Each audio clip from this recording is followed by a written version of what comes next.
Audio Jungle.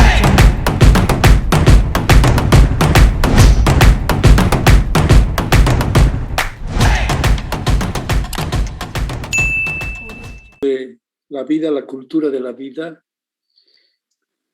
Estamos en una constante guerra muy confusa porque la cultura de la muerte ha estado siempre presente batallando contra la cultura de la vida de siempre. En la historia de la Biblia es la batalla entre la cultura de la muerte y la cultura de la vida. Podemos ver a Caín y Abel como ejemplo. Podemos ver a Babel y Jerusalén. Podemos ver a Nimrod y el pueblo de Dios. Podemos ver los hombres y Noé, todos batallando, la muerte batallando contra la vida. Vivimos en un mundo en el cual reina la cultura de la muerte. Y debemos entender nuestra parte. Es muy importante que entendamos nuestra parte porque esta guerra solamente va a complicarse más.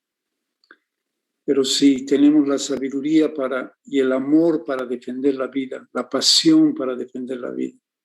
Necesitamos una pasión atroz para defender la vida, porque vivimos en una cultura atroz, la cultura de la muerte. Necesitamos, como pueblo de Dios, unidad en la diversidad. Les doy gracias por la Academia Daniel, por la diversidad, porque están tocando áreas donde antes la iglesia no había tocado. No necesitamos uniformidad. Hemos caído alguna vez en la uniformidad y todos intentando hacer lo mismo y no es el llamamiento de Dios. Dios tiene un llamamiento para cada persona en esta gran guerra que es en toda la faz de la tierra, en el universo entero. Y cada uno tiene algo que cumplir, un propósito que realizar, algo que desarrollar. Así que necesitamos unidad en la diversidad.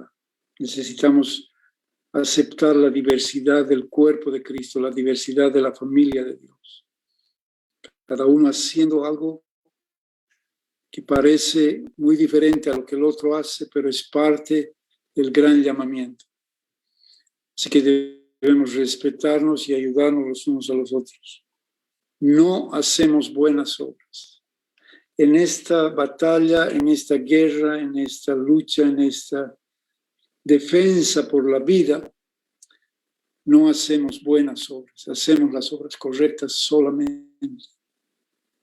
Defendemos la vida conforme Dios nos va guiando de la manera correcta.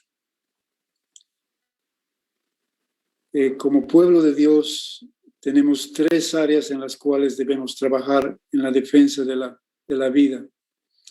Y tenemos que tener muy claro nuestro papel, aquello que Dios nos mandó a hacer, porque puede ser algo muy confuso. Son 3 áreas en las cuales trabajamos: la iglesia, el mundo y la familia. La familia es la primera guardiana llamada a proteger la vida. Por eso es el ataque tan atroz contra la familia. Por eso el concepto de familia quiere ser destruido a cualquier costo.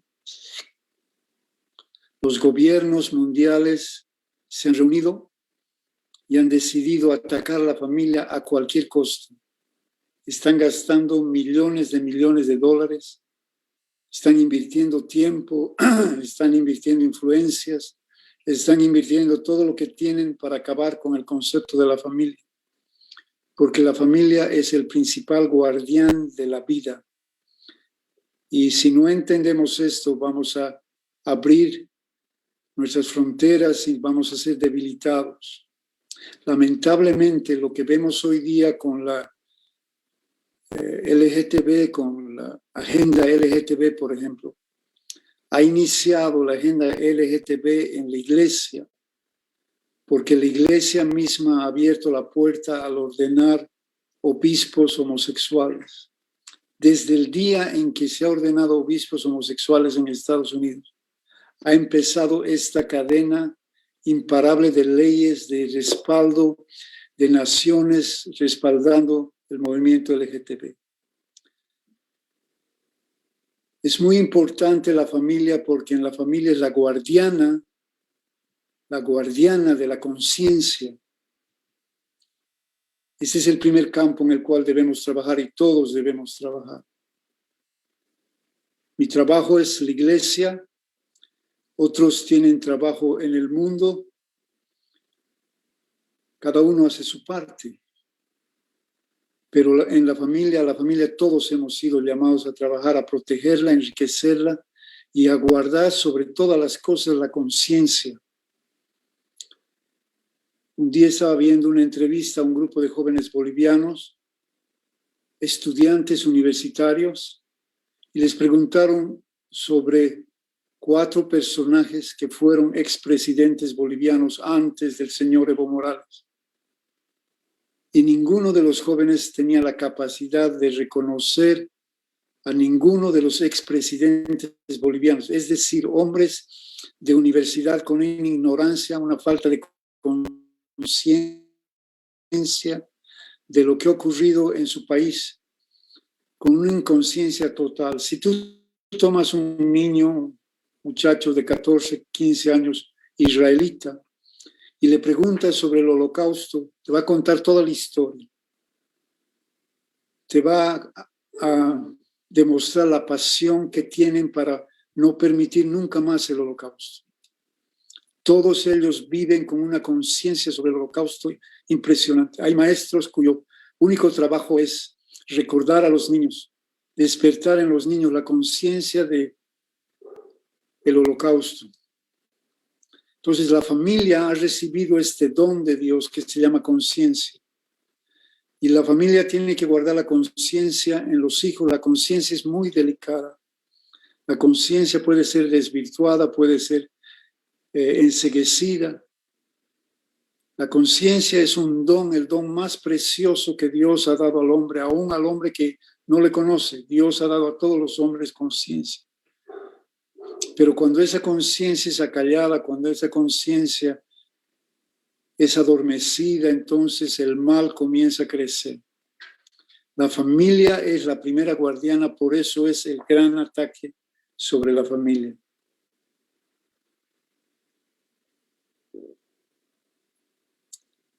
La Biblia está llena de enseñanzas cómo guardar la conciencia. Por ejemplo, dice, vence el bien con el mal. Los padres tienen que aprender a hablar el bien a sus hijos, enseñarles el bien en la mañana, en la tarde y en la noche. Dice que debemos enseñarles en el camino, al acostarnos, a levantarnos. Dice que debemos enseñar renglón tras renglón, línea tras línea. Este sistema de muerte puede parecerte muy fuera de lugar el pensamiento, pero este sistema de muerte ha creado la escuela para alejar al niño del hogar y quitarle a los padres la responsabilidad de enseñar a sus hijos. Según la Biblia, deberíamos los padres enseñar a nuestros hijos en nuestras casas. Así ha sido en mi familia, gracias a Dios, gracias a la gran esposa que tengo. Hemos enseñado a nuestros hijos en la casa. La escuela está diseñada para que el padre comience a despreocuparse de la responsabilidad de enseñanza. Este sistema está diseñado para distraer al padre y a la madre en los afanes de esta tierra. Esta tierra tiene la capacidad, el sistema de esta tierra crea necesidades que no existen. Padres y madres trabajan sin descanso por llenar necesidades que no existen. Abandonan finalmente los hijos y los hijos son presa de esta cultura de la muerte. Así es. Entonces la familia es el primer centro, el primer frente en el cual debemos batallar. Tenemos que devolver la responsabilidad a los padres. Los padres tienen que volver a asumir la responsabilidad y deben llenar la conciencia de los hijos, porque la conciencia de los hijos es la mejor arma que podemos dejarles. El día de mañana no vamos a estar aquí, los padres nos vamos a ir. ¿Y cómo sabemos que nuestros hijos o nuestros nietos van a responder correctamente a las arremetidas de de la cultura enemiga de Dios, porque hemos desarrollado conciencia. La conciencia de ser la garantía que nuestros hijos van a mantener los principios de la vida. El Salmo 78, voy a leer la Biblia, el Salmo 78, voy a leer en el Salmo 78, del versículo 1 al versículo 4. Escucha, pueblo mío, mi ley. Inclinen sus oídos a las palabras de mi boca. Abriré mi boca en proverbios, hablaré cosas escondidas desde los tiempos antiguos, las cuales hemos oído y entendido, que nuestros padres nos la contaron. No las encubriremos a sus hijos, contando a la generación venidera las alabanzas de Jehová, su potencia y las maravillas que hizo. Este es el mandamiento, no vamos a encubrir a nuestros hijos. Cuán triste es ver grandes hombres de Dios, líderes de Dios, teniendo hijos perdidos porque nunca ocuparon el tiempo en ellos. Este salmo ha sido escrito por Asaf. Asaf era un músico de la época de David que, por lo que entendemos, dedicó mucho tiempo a enseñar a sus hijos. Y Asaf consiguió pasar la visión a los hijos, de tal manera que los hijos pasaron a sus hijos. 600 años, las generaciones de Asaf continuaron fieles a la palabra de Dios. Tú lees en la Escritura los hijos de Asaf una vez y otra vez durante 600 años. La familia de Asaf pasó la visión generación tras generación. Entonces la familia es el primer frente donde debemos batallar. Hoy día la lucha contra la familia es atroz, pero si desarrollamos la conciencia verdadera, una conciencia cristocéntrica, vamos a conseguir mantener la conciencia pura y brillante.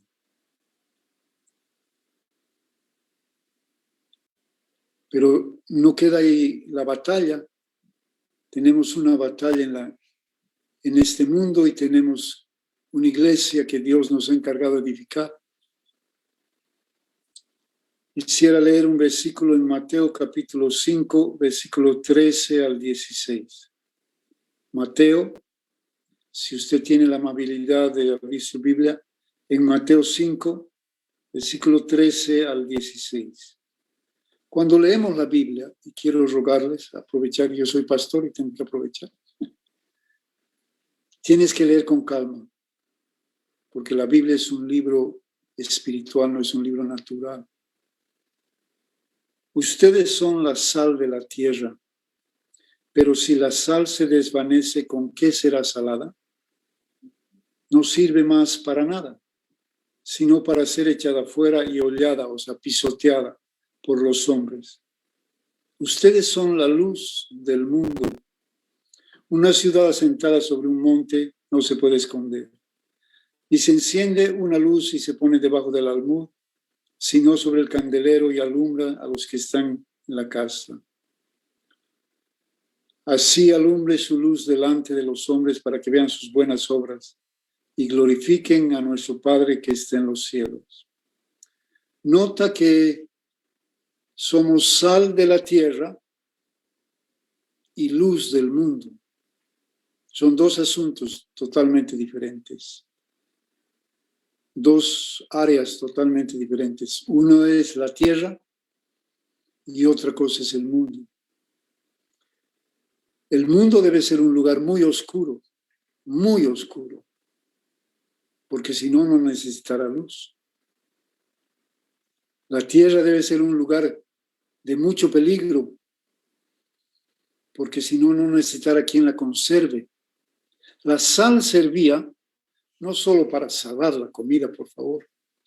La sal servía para conservar, era el conservante, el mejor conservante y es un extraordinario conservante.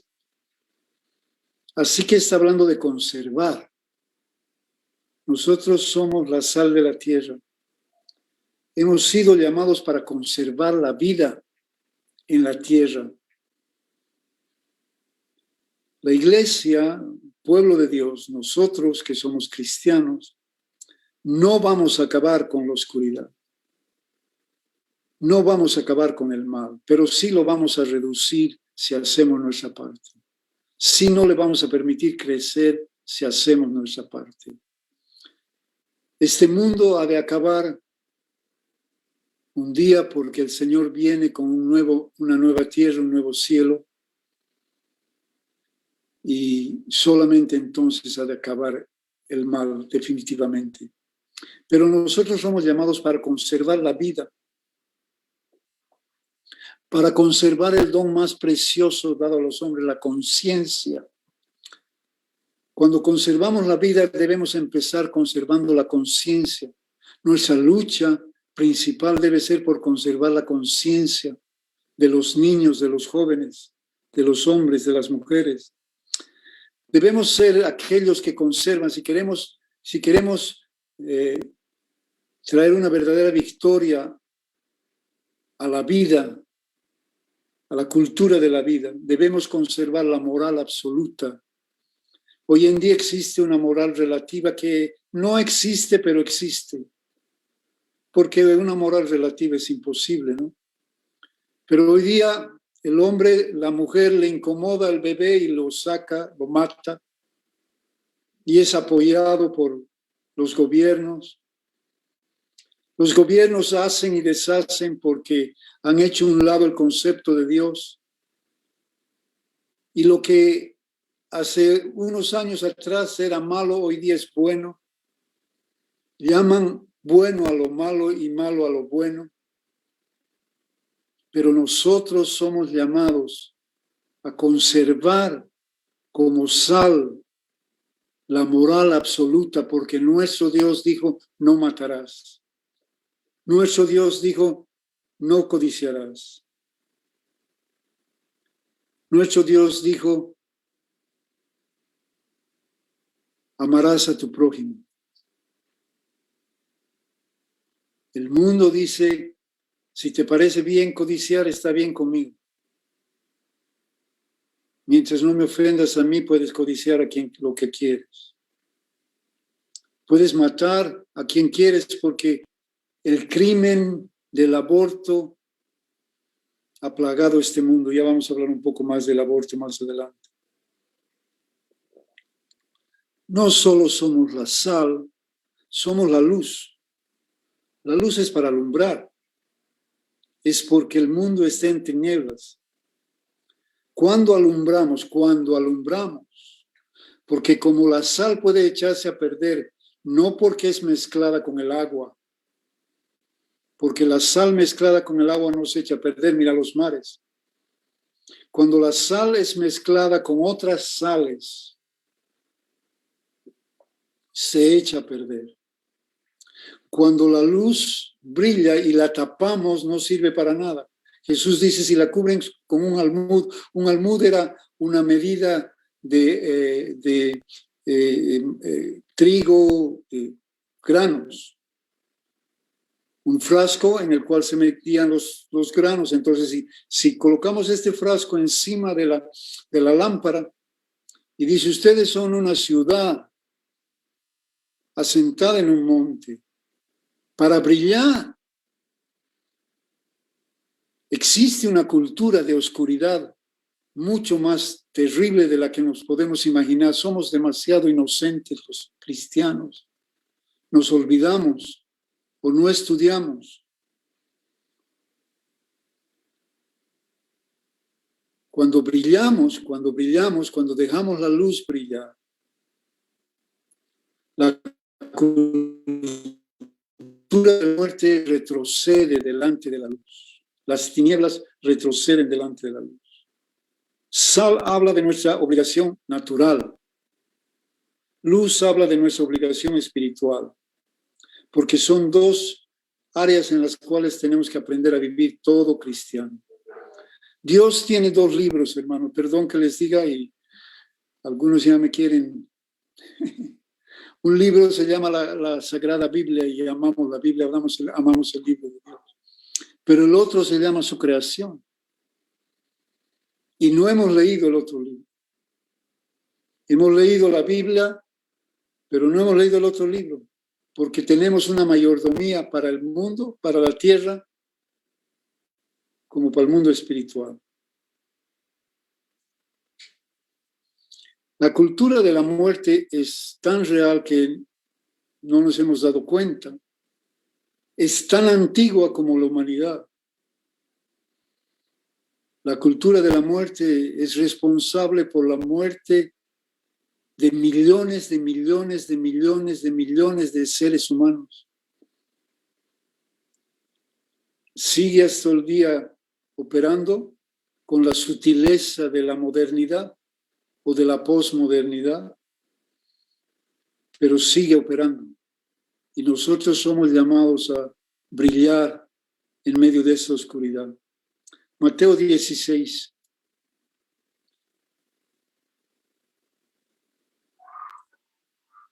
Mateo 16, si es usted tan amable en leer la Biblia conmigo, Mateo 16, 18 dice así: yo te digo que tú eres Pedro, y sobre esta roca edificaré mi iglesia, y las puertas del Hades no prevalecerán contra él. El Hades, las puertas del infierno, son la cultura de la muerte. Estas son las puertas del infierno, la cultura de la muerte. La víctima favorita de la muerte son los niños. Si no, mira Faraón matando a los niños en Egipto. Si no, mira a Jesucristo cuando era niño y Herodes mandando matar a todos los niños. Los niños han sido el sacrificio más apetecido por los dioses. En la tierra de Canaán, cuando se invadió la tierra de Canaán,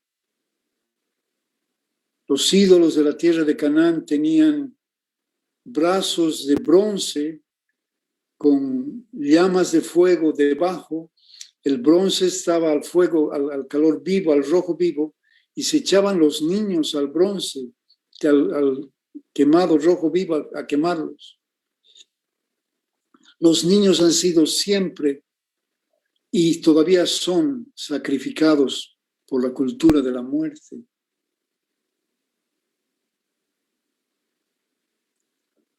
En la tierra de Canaán ha habido naciones enteras que Dios les ha mandado a su pueblo a acabar con ellas definitivamente, pero niños, bestias y todo lo que había. ¿Por qué? Porque cada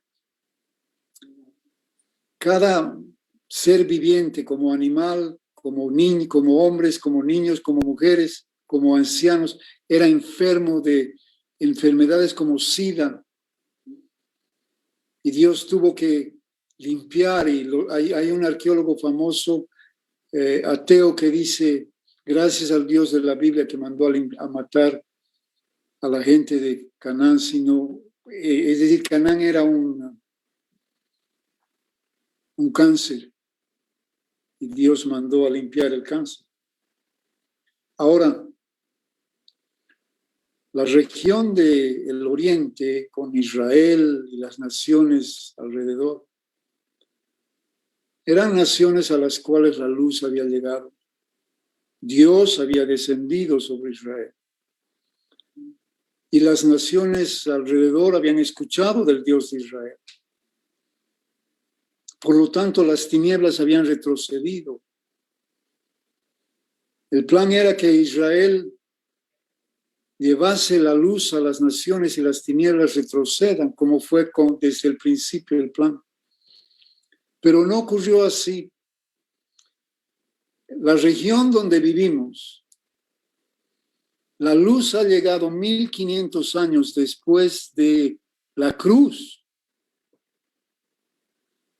Entonces era una región demasiado oscura. La cultura de la muerte en los países latinoamericanos precolombinos era algo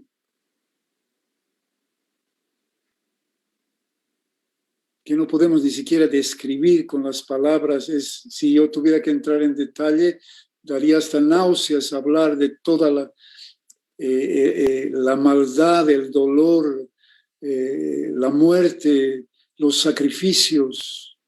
Las culturas precolombinas han sido terribles.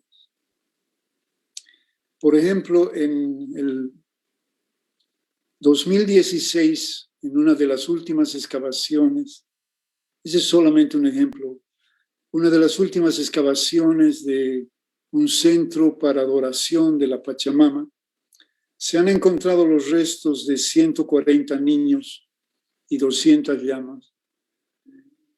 Y calculan que esto ha ocurrido en el año más o menos 1400, 1450 antes de que llegue la luz a esta región. Y dice así el reporte de los arqueólogos: los restos esqueléticos de los niños y los animales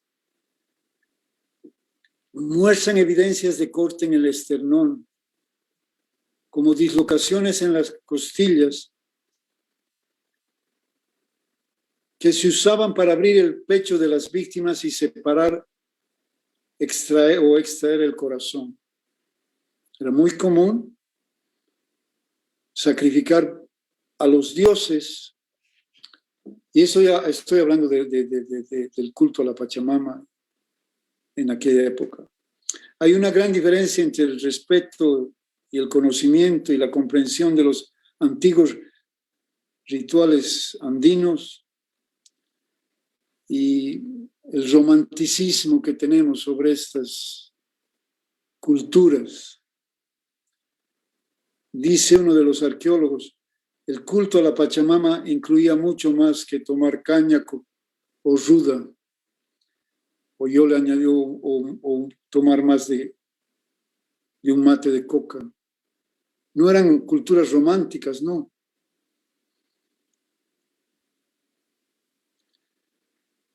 Las culturas precolombinas, en sacrificios humanos, sacrificaron por lo menos 15 millones, lo mínimo. Hay otros autores, hay un pastor norteamericano estudioso que él calcula que eran hasta 40 millones de personas sacrificadas a los ídolos durante 150 años. Por lo menos se han sacrificado 40 millones de personas. Se les ha extraído de la misma manera. Se les abría el esternón y se les sacaba el corazón. Tenían un cuchillo hecho de obsidiana, que es un metal que es más filo que los metales quirúrgicos. Podían extraer el corazón en 15 segundos cada sacerdote. Extraían cuando hacían sus fiestas, por ejemplo en México, cuando hacían sus fiestas, 24 horas al día, miles de personas eran ejecutadas. Tenían que haber cientos de sacerdotes haciendo fila por tanto trabajo que hacer, tantas ejecuciones que hacer. Durante 150 años, por lo menos han muerto sacrificados 40 millones de personas. Durante la inauguración de la pirámide de Tenochtitlán, han sido sacrificadas 100,000 personas en 4 días. Cada 15 segundos se arrancaba un corazón.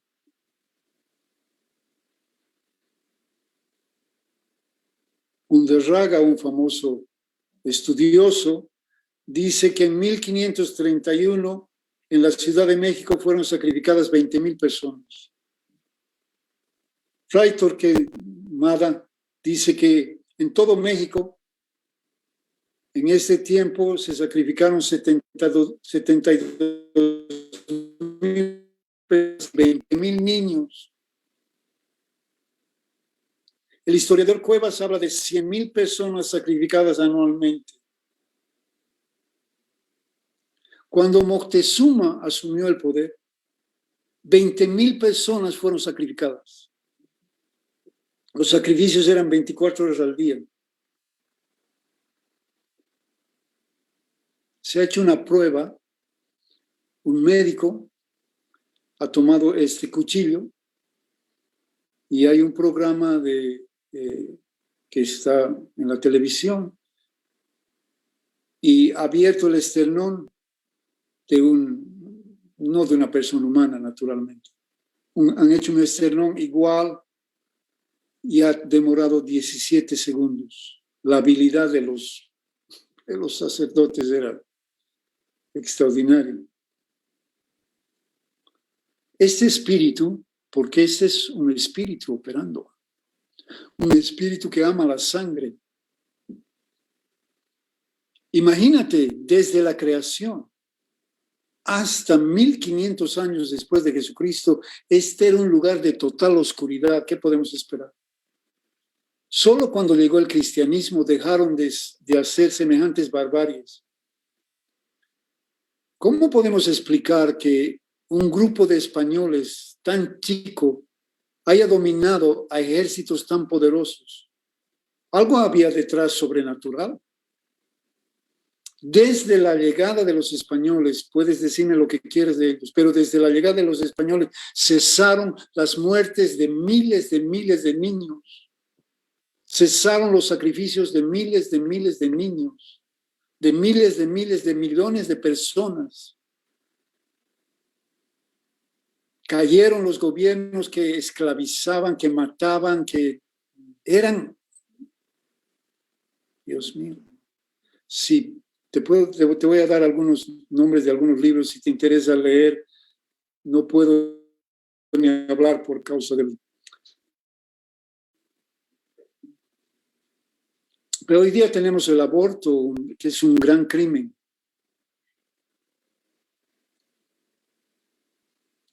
La Argentina dice que se hacen 1.300 abortos diarios. En el Brasil, puede ser que las naciones tengan leyes en contra, pero en el Brasil, por minuto se da un aborto. En Chile son 260.000 abortos anuales. Bolivia hay 80.000 abortos anuales. México tiene 874.000 abortos anuales. La cultura de la muerte ha estado presente de siempre. ¿Qué son las grandes guerras si no son esos espíritus de la muerte que han estado presentes? Mundial, los datos de las personas muertas son espeluznantes. La Unión Soviética perdió 29.000 personas, Polonia perdió 29 millones de personas, perdón. La Unión Soviética perdió 29 millones de personas.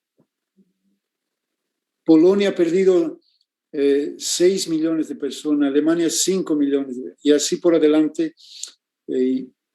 Podría leer los números, pero es demasiado número.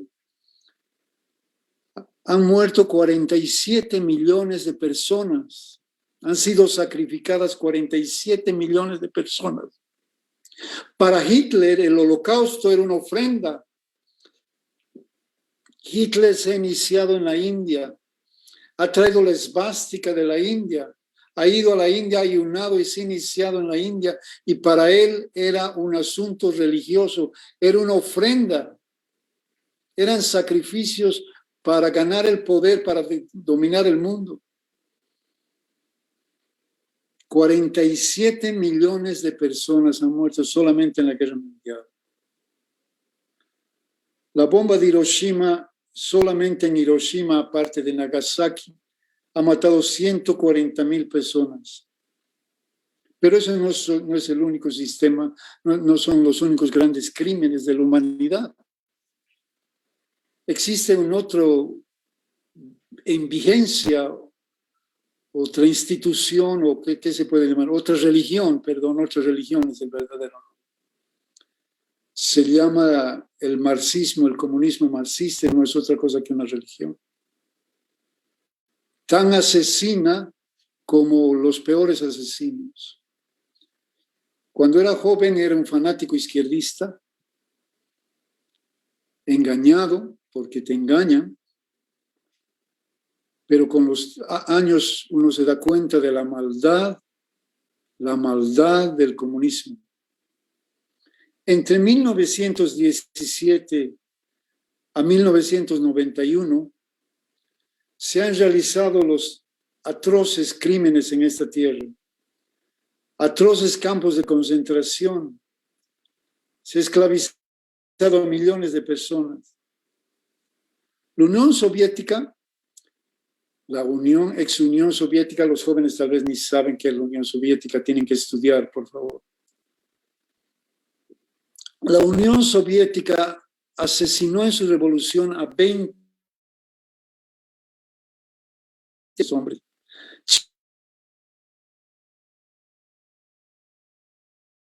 Vietnam mató 1 millón de personas.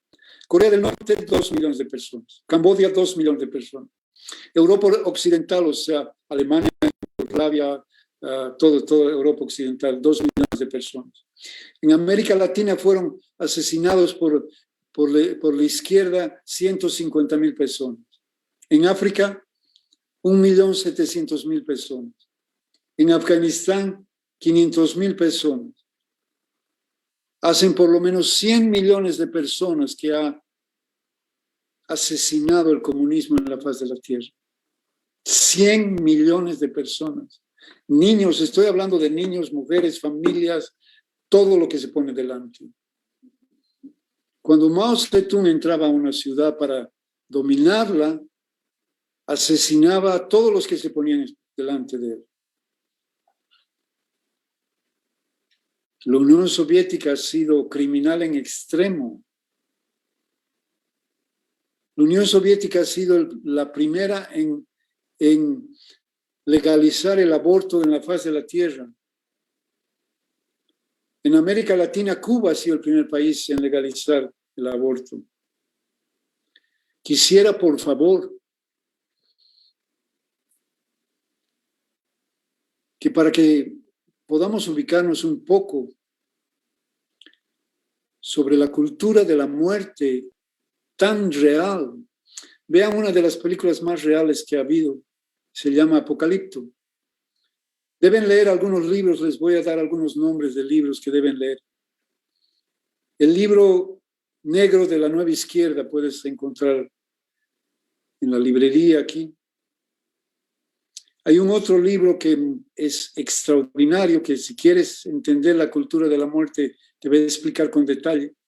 Se llama 1492, Fin de la barbarie e inicio de la civilización cristiana. De la civilización, perdón, ahí nomás.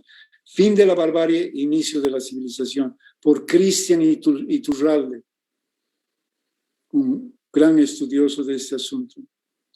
Por favor, lee, si puedes, Aborto y Libertad de Ron Paul. Ron Paule se escribe. Si puedes leer Derecha e Izquierda de Norberto Bobín. Necesitamos leer. Lee al señor Laje, por favor. Si no lo lees al señor Laje, por lo menos seguile en sus disertaciones sobre la ley de género. Preguntas a los cristianos qué es la ley de género y todos dicen el aborto. No, no es el aborto. El aborto es un pequeño tema de la ley de género.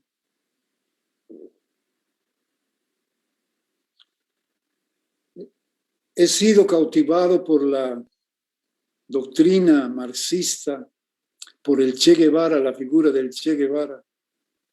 Yo no sé por qué los LGTB, de los gays, usan las poleras del Che Guevara, cuando el Che Guevara ha sido el primero en instituir el primer campo de concentración para encerrar a los homosexuales.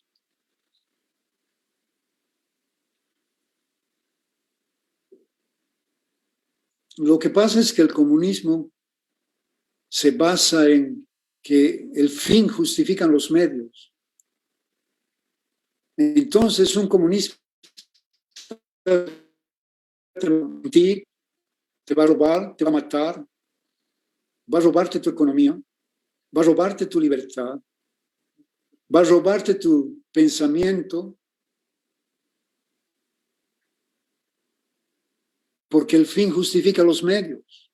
Por eso Mao Zedong podía matar millones de personas, porque había que tomar el poder. Por eso las masacres en Leningrado, por eso las masacres en Cuba, porque el fin justifica los medios. Millones de personas asesinadas porque el fin justifica los medios. Para nosotros el fin no justifica los medios.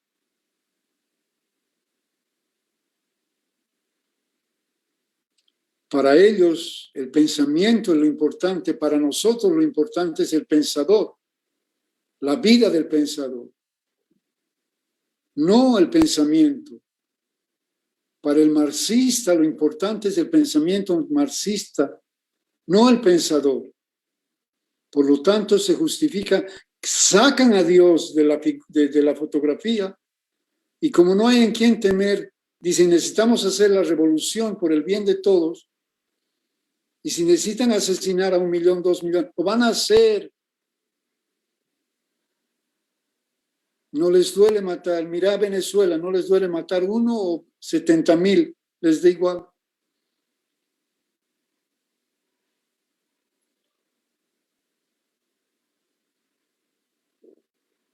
Ellos niegan la moral absoluta. Nosotros defendemos la conciencia con la moral absoluta. Dios dijo, no matarás. Dios dijo, no codiciarás.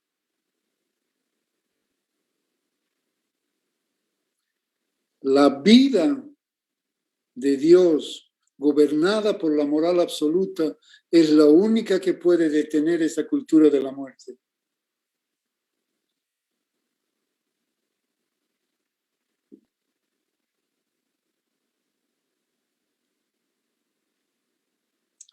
Voy a leer Génesis, capítulo 2, versículo 7. ¿Qué podemos hacer para detener la cultura de la muerte? Cada uno tiene una parte que hacer. Pero la parte más importante es que nuestra luz brille, que nuestra sal sale, que la vida de Dios se manifieste en nosotros. Génesis 2:7 dice, entonces Jehová Dios formó al hombre del polvo de la tierra, sopló en su nariz aliento de vida y fue el hombre un ser viviente. La vida de Dios tiene 2 tipos de manifestaciones. Ambas ayudan. Una es ayuda y la otra es el asunto más eficaz que hay para detener la cultura de la muerte.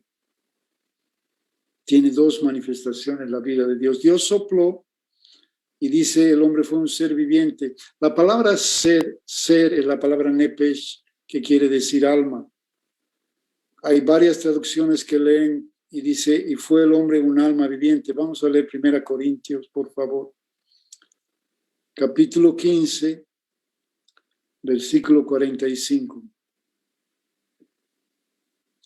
Así también está escrito, fue hecho el primer hombre, Adán, alma viviente. El postrer Adán, espíritu vivificante. Podemos intentar manifestar la vida de Dios porque esta es la mayor arma que tenemos para parar la cultura de la muerte. ¿Por qué en México todavía se rinde culto a la muerte? México tan bello, tan rico los tacos. Y sin embargo rinden culto a la muerte donde tú vas. Después de vivir semejante barbarie. Porque hay un espíritu de muerte. Y los cristianos necesitamos reconocer este espíritu de muerte, sea que nuestro trabajo es en el foro de este mundo, sea que nuestro trabajo es en la iglesia, sea que donde sea que Dios nos ha destinado a trabajar en esta área, tenemos que reconocer que existe un principado terrible que no podemos tratar con una oración, que no porque yo ayune 40 días va a dejar de operar. Es un nivel demasiado alto. Ha estado allá desde la creación hasta, ha retrocedido solamente con la llegada del evangelio que han traído los españoles, casi después de 1500 años de la cruz. Ha estado allá desde la creación. Entonces es un principado, en nuestra Latinoamérica tiene sobre sí un principado de muerte atroz. Entonces, una es manifestar la vida de Dios siendo un alma viviente, es decir, creyendo en Dios y haciendo las cosas a mi manera, lo mejor que yo puedo, y ayuda, siendo un buen hombre, teniendo una religión, cumpliendo en mi religión. Pero hay otro nivel de vida que va a terminar con el trabajo. La vida del alma es muy buena si hay una vida superior gobernándola. El alma es mi voluntad, mi mente, mis emociones, lo que yo puedo hacer. El culto antiguo del Antiguo Testamento era basado en todo lo que se podía ver. Se veían los sacrificios, se olían las ofrendas, se veían los sacerdotes, se veían las ropas. Todo se veía, todo se podía palpar. Pero hay una otra vida, la vida que es gobernada por el Espíritu.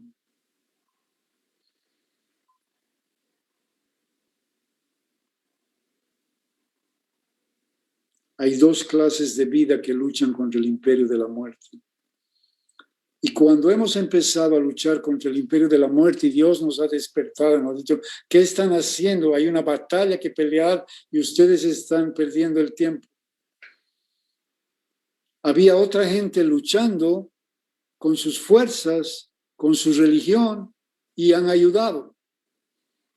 España ha ayudado cuando ha llegado el cristianismo a estas tierras, ha cesado toda esta barbarie, pero no ha terminado el trabajo.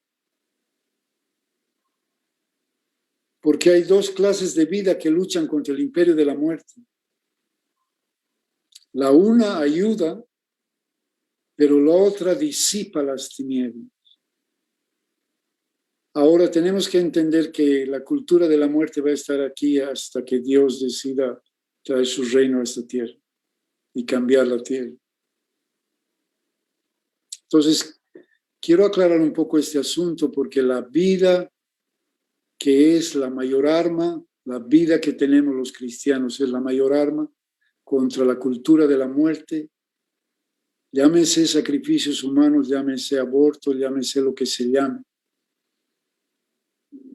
La vida de Dios es la que va a disipar esa tiniebla. Tiene dos expresiones. Si no entendemos esto, no vamos a permitir que la luz disipe las tinieblas. Juan capítulo 10. Voy a leer en Juan capítulo 10, si eres tan amable en leer conmigo Juan capítulo 10.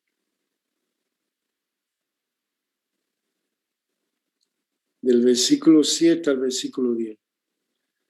Volvió Jesús a decirles, de cierto les digo, yo soy la puerta de las ovejas. Todos los que vinieron antes de mí, ladrones son y salteadores. Pero las ovejas. Yo soy la puerta, que el que por mí entrare será salvo, entrará y saldrá y hallará pastos. El ladrón no vino para hurtar, no viene solo para hurtar, matar y destruir. Yo he venido para que tengan vida y la tengan en abundancia. A ver si pensamos un poco, por favor, cuando lean la Escritura. Jesús fue la primera voz de Dios escuchada en la tierra durante 400 años. Antes de él vinieron todos los locos, Zorobabel, Grecia, los filósofos, vinieron un montón de locos a la faz de la tierra. Y Jesús dice, son ladrones y salteadores. No está hablando de Satanás, perdón, en este texto no está hablando para los hermanos.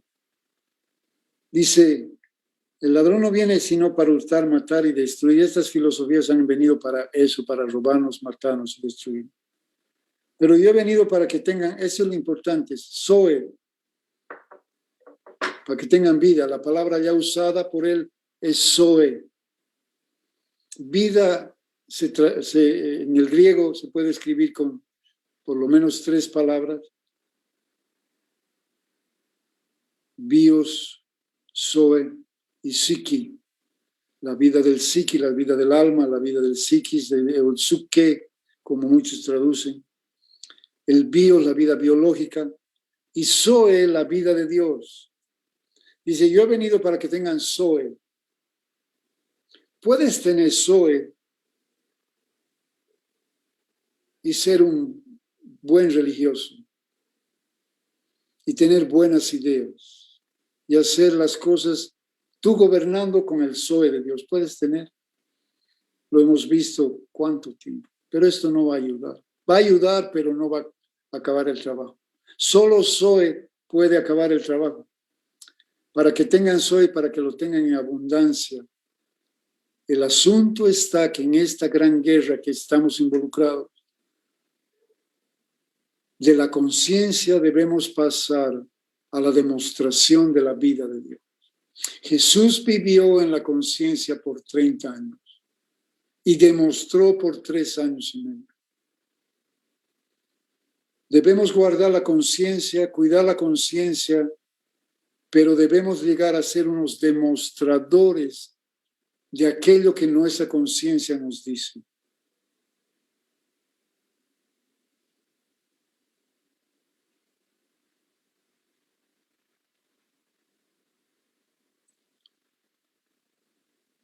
El culto, como les he dicho, antiguo, era expresado en asuntos que se podían ver, era externo.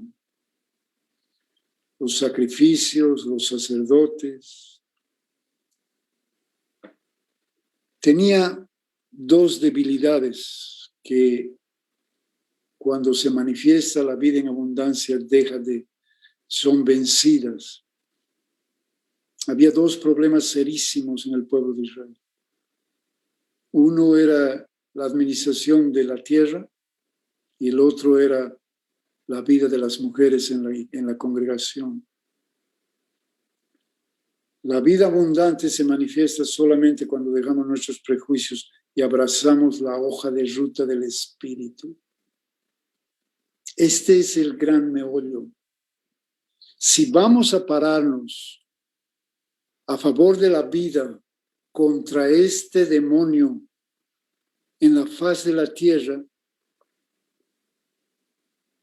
tenemos que hacerlo en la vida abundante del Espíritu, si no, nos va a comer como chicle.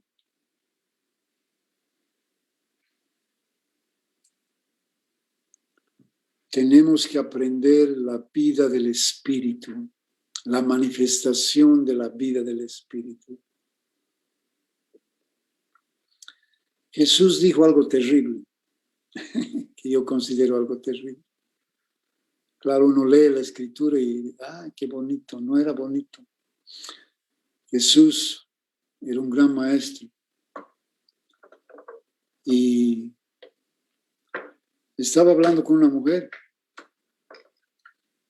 Cuando le vieron, se escandalizaron porque los rabinos no hablaban con mujeres. Pues.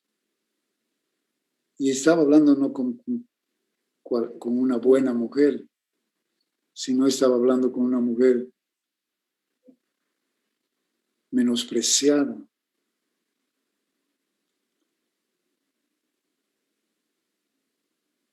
Y esta mujer menospreciada tenía hambre y sed de Dios.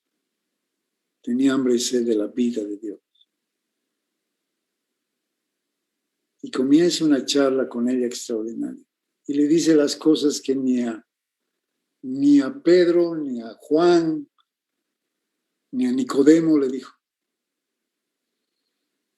Y le habla de la vida del Espíritu. Lo que más me llama la atención de esta conversación es lo que le dice Jesús. Mujer, créeme. Porque esta mujer le dice, tenemos que adorar en este monte. El asunto es adorando en este monte. Pero los judíos dicen que es en el otro monte.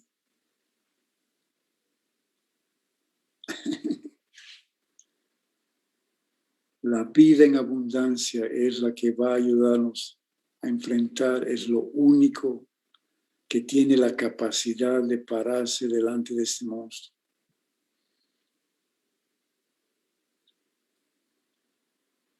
Hemos avanzado en gran manera,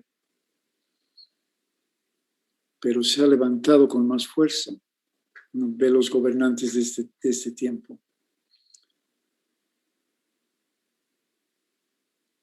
Lo hemos puesto nervioso y está muy bien. Como dice como dice Don Quijote, los perros ladran, señal que avanzamos, Sancho. Los perros han empezado a ladrar y se han levantado gobiernos que son enemigos del Señor.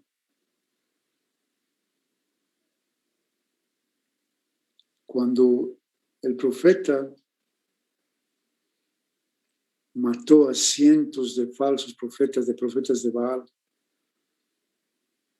separó la mujer, una mujer, Isabel, y le dijo, mañana voy a cortarte la cabeza.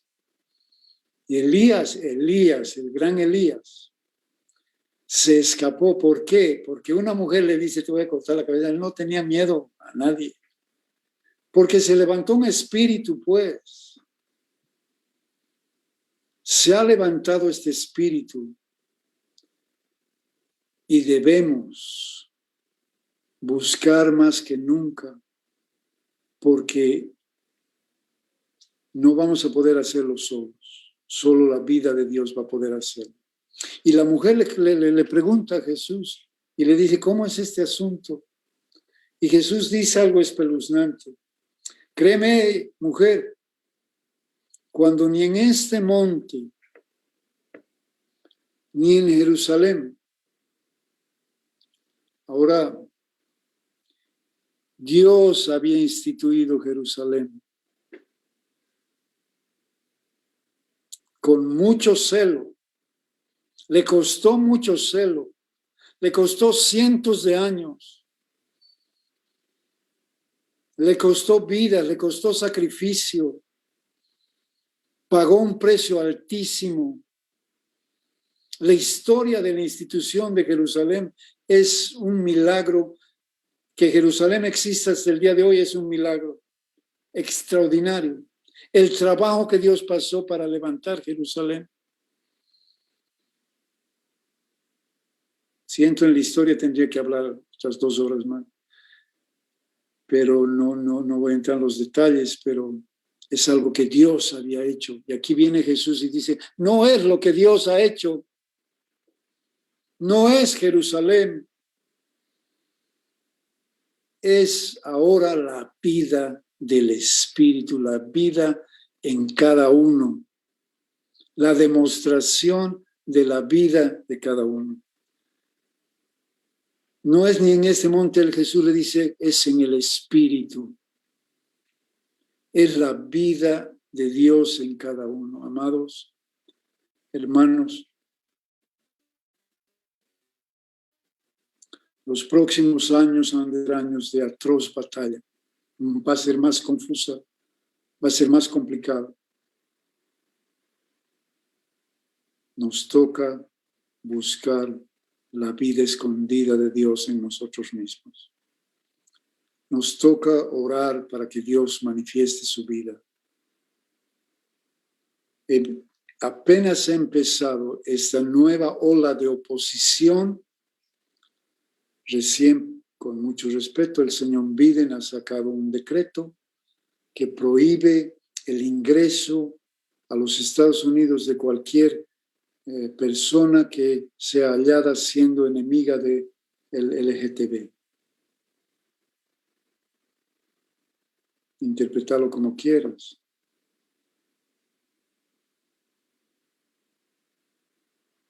Pero el gobierno de los Estados Unidos se ha levantado a favor de la doctrina de la muerte. Esto quiere decir que el espíritu está muy nervioso. No es solo en Estados Unidos que ha ocurrido esto. Y este espíritu, la manifestación de este espíritu va a requerir que la iglesia manifieste la vida de Dios. Quiero rogarles a los hermanos que comiencen a buscar la manifestación de la vida de Dios. Amados, estamos en un lugar más oscuro de lo que pensamos. Tenemos más luz de lo que sabemos. Somos de mayor valor de lo que creemos. Somos la única esperanza. Somos la única sal, somos la única luz de esta tierra. Padre amado, gracias por tu vida. Yo oro que tú manifiestes tu vida. Señor, mira Latinoamérica. Mira tantos años de oscuridad. Mira este mundo, tantos años de muerte. Si diéramos las cifras, estaríamos toda la noche dando cifras de muerte y muerte y muerte y muerte y muerte y muerte. Y la muerte ni la has creado tú. Señor, ayúdanos a tener la capacidad de depender de ti como nunca antes. Yo oro por cada uno que esté escuchando, que la vida de Dios sea manifiesta en cada uno, en todo lo que hagan, y que sea este nuestro único respaldo, la manifestación de tu vida. Señor, no nos dejes esconder la luz, no nos dejes mezclar la sal, no nos dejes, Señor. Ayúdanos a brillar, ayúdanos a salar. Perdónanos por los tiempos en que no lo hemos hecho. Ayúdanos, Jesús.